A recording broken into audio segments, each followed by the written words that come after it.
All right, so I want to continue the conversation. I want to bring in Phillip Brashear, retired chief warrant officer. He was a former Black Hawk helicopter pilot. And Ron Bazman, he is a retired FAA controller for over 30 years. He has worked and has managed controllers at airports across the country. And also with us is Captain Richard Levy. He was a captain at American Airlines for 41 years. He's an aviation expert. Captain, I'm going to thank you all for coming on. Captain, I'll start with you. Have you ever piloted a Learjet 55, or what can you tell us about a Learjet 55 and how it might be different than operating another kind of aircraft? Hi, Jesse. Good evening. Our thoughts, of course, go out to the deceased, the family, and the local neighborhoods. I flew very large transports for American Airlines, but this Lear 55, I have some knowledge about it. But I've watched these videos, and a couple things I know right away is if you have an engine failure, any of these aircraft can fly single engine after takeoff. They're certified for that up to the gross weight of the airplane. The airplane, if they lost an engine, that I can eliminate that because the airplane went straight down. When an aircraft takes off and comes down, of course, as you've already mentioned, is loaded with 6,000 or 7,000 pounds of jet fuel, there's the explosion. But more importantly, what would cause an aircraft to for the pilots to lose control of it? What comes to mind to me, again, no facts, I want to be very clear, weight and balance. On the Lear 55, weight and balance is very critical. Not saying that's the fault. It's too early. I know you know that.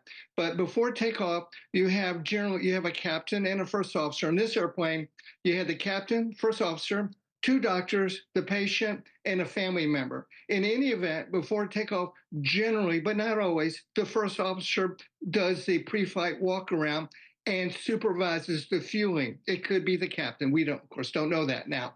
In any event, in the Lear 55, what I do know is weight and balance. That's the weight of the aircraft, and almost as important, if not more important, is the balance, what we call the center of gravity. And the fueling of the Lear 55 has to be done carefully so that the center of gravity is correct. If it was not done correct, hypothetically, since we don't know, and they take off with the airplane, the weight and balance off, this is what happens to an airplane. You get it airborne because of thrust and what we call ground effect, the air flowing underneath the wings. You get it airborne, and then you lose control of the airplane, and it comes straight down. That may be one of the possibilities that they're looking at, and hopefully, again, we'll get more answers as the hour progresses. Ron, I want to go to you. Let's talk about air traffic control here. I would imagine, even for private aircraft like this, a medvac, what is the relationship, the communication between air traffic control? Do they get some sort of priority if they're medvac? And let me also ask you this.